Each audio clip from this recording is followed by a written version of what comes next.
Oi, gente, tudo bem? Pessoal, estão surgindo muitas dúvidas sobre o atendimento com adolescentes, principalmente essa parte da vinculação.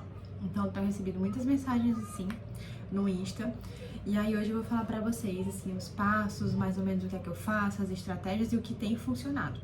Então, eu atendo adolescentes, já atendi, atendo adolescentes assim das mais diversas demandas, assim, com transtornos específicos, com demandas gerais, enfim.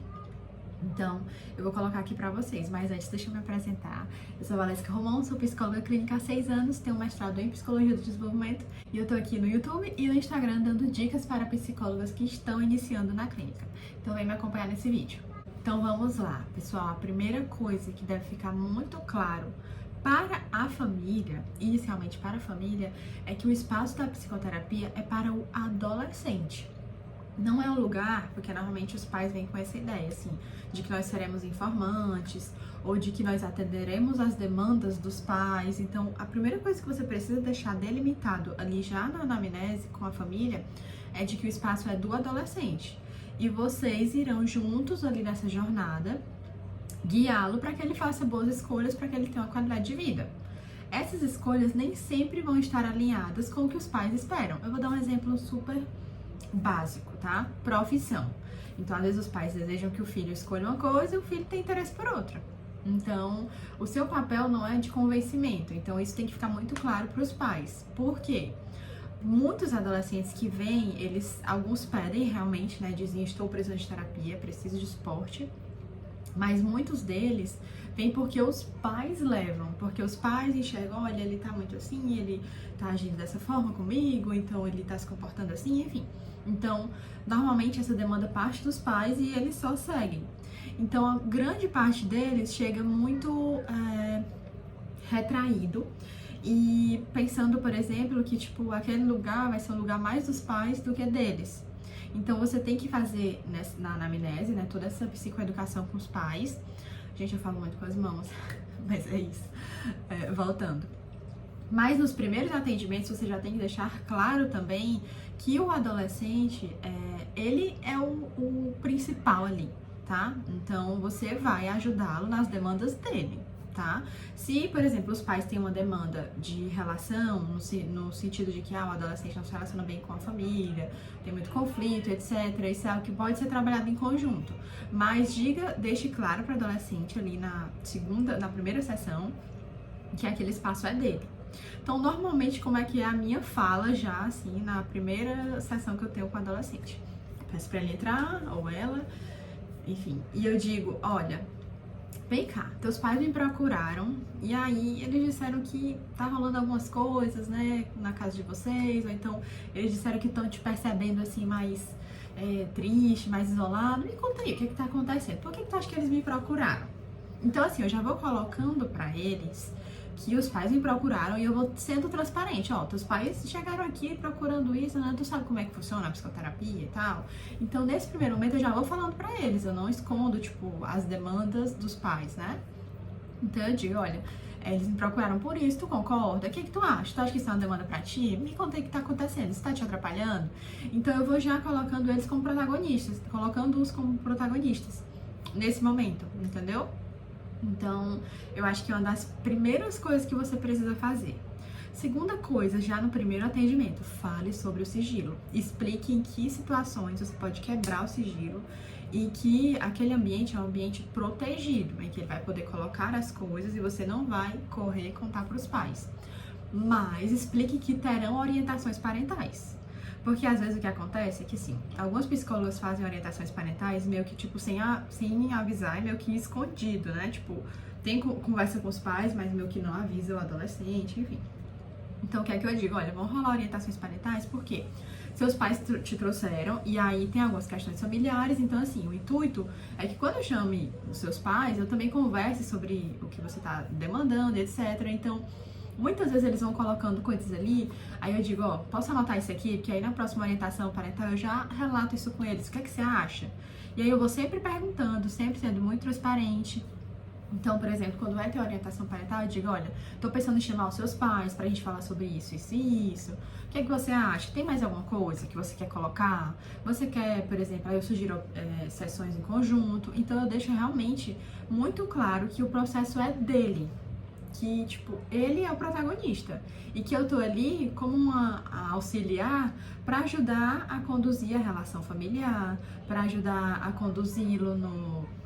como é que eu posso dizer, no próprio processo dele. Então, eu vou explicar o que é psicoterapia, porque muitos não entendem, não sabem. Uma coisa que ajuda muito no início da psicoterapia com adolescentes é o uso de metáforas. Então, você pode usar metáforas. Inclusive, existe um livro só de metáforas para psicoterapia. Depois eu vou deixar aqui a indicação na descrição do vídeo. Mas o uso de metáforas ajuda muito para, assim, no sentido de que eles entendam os processos, de que eles assimilem, de que eles lembrem. É mais fácil de associar, tá? A nível cerebral mesmo.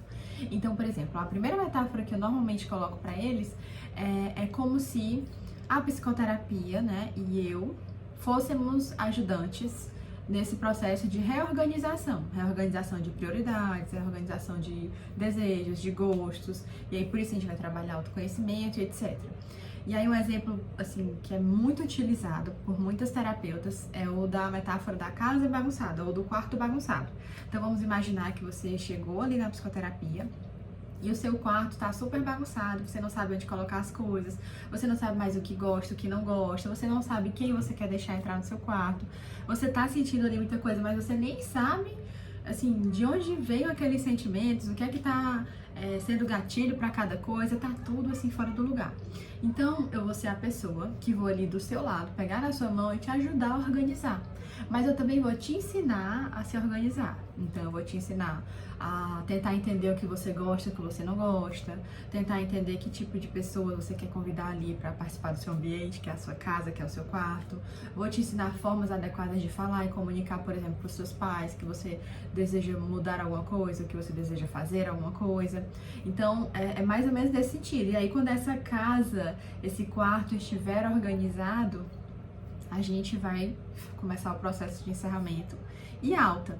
Isso não significa que você não possa precisar de ajuda futuramente, né? Que esse adolescente não precise futuramente de ajuda para, sei lá, arrumar uma coisa ou outra que saiu do lugar e ele não tá conseguindo.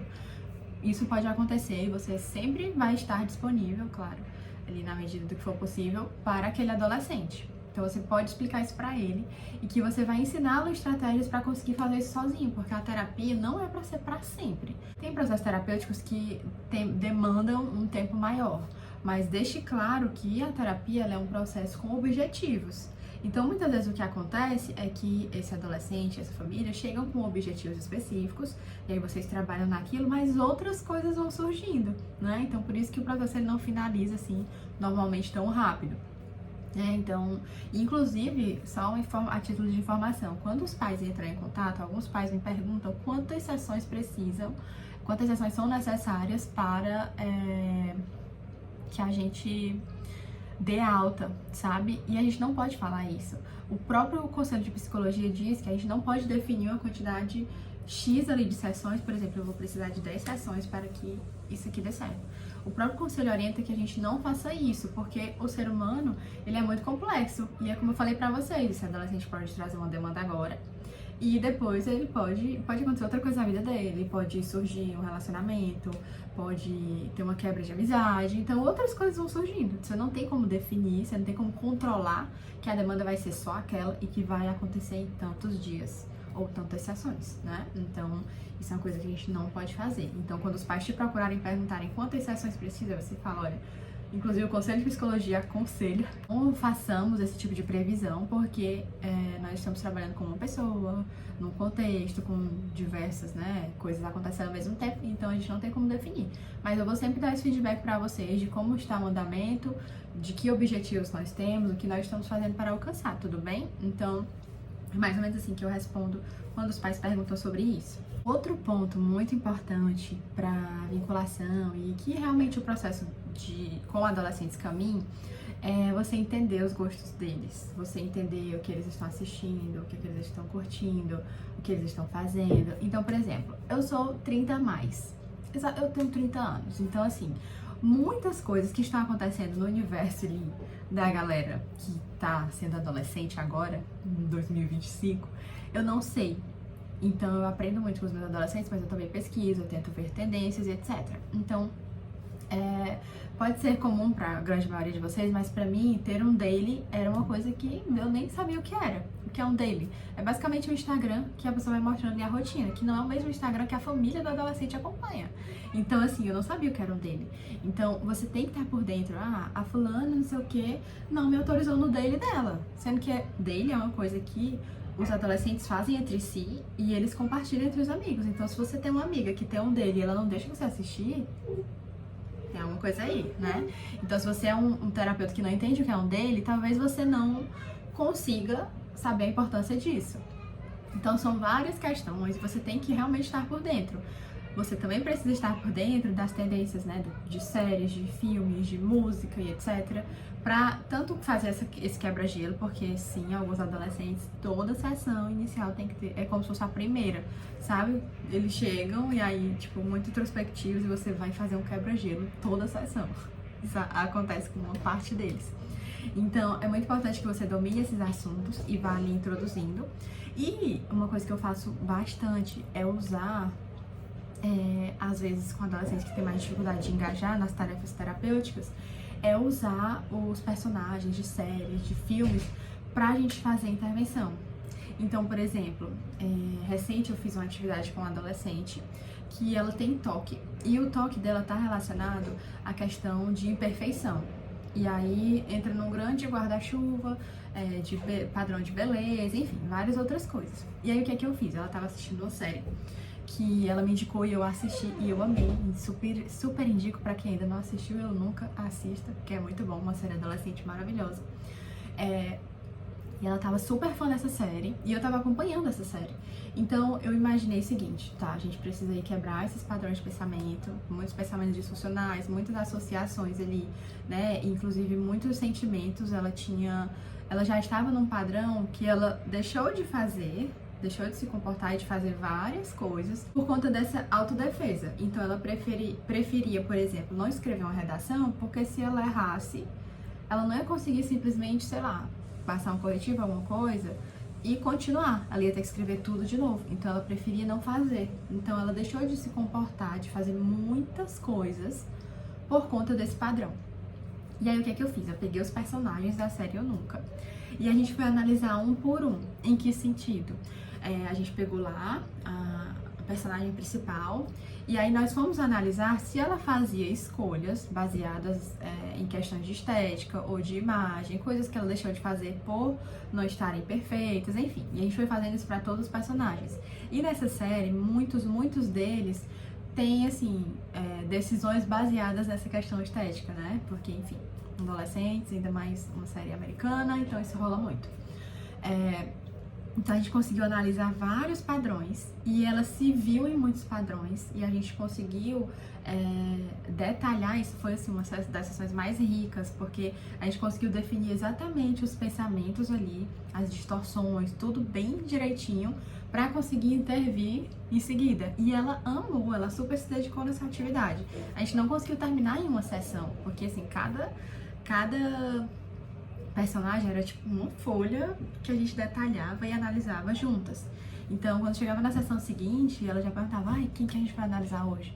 Então, depois que finalizou tudo, aí a gente foi pegar ali o que era que ela se identificava e demos continuidade no processo terapêutico baseado nisso. E foi, assim, uma grande virada de chave para ela conseguir entender também, se entender. Então, foi muito bacana. Mas vejam, essa estratégia é uma estratégia que engaja muito, sabe? Então, entender, conhecer a rotina, né? Não só, tipo, séries e filmes, etc., mas saber o que é que tá rolando. Tem uma história, pelo menos aqui na minha cidade, de uma liga no braço, significa que você tá namorando, enfim, são várias coisinhas assim, que, enfim, eu não estava por dentro, mas agora eu sei, eu entendo porque eu atendo esse público. Então, você precisa estar por dentro. Acho que são, assim, essas duas principais coisas, assim, de forma geral, que eu trouxe aqui. É que você precisa trazer uma sessão que é dinâmica, que é interativa, que traz coisas do cotidiano deles, que associa demandas, e aí você explica, olha, eu estou fazendo essas atividades aqui por conta disso, o objetivo é esse, vamos analisar juntos, etc. Então você tem que moldar a sua sessão para realmente incluir e que seja algo atrativo. Nós estamos lidando com adolescentes, e adolescentes não era tecnológica, em que eles têm ali acesso a coisas prazerosas de forma muito facilitada, né? Então, a gente também tem que se adaptar.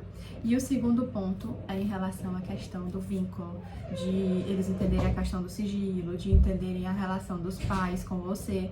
Isso é muito, muito importante. Pessoal, acho que é isso. Coloquei aqui um pouco da minha experiência, lembrando que tudo que eu coloco aqui é baseado nos meus atendimentos e todo esse meu tempo de intervenção e nos estudos que eu faço. Então, pode ser que a minha estratégia dê certo para algumas pessoas e pode ser que para outras não, tá? Lembrando que cada caso é único e você pode pegar essas informações e adaptar para o seu contexto. Mas é isso. Curte, comenta esse vídeo e compartilha com aquela sua amiga que também está começando e tem várias dúvidas na psicologia clínica. Eu também estou no Instagram, Valesca Romão, e lá eu dou dicas também em vídeos mais curtinhos sobre várias áreas aqui dentro da psicologia clínica infanto-juvenil. Então é isso, pessoal. Um beijo, muito obrigada. Até mais.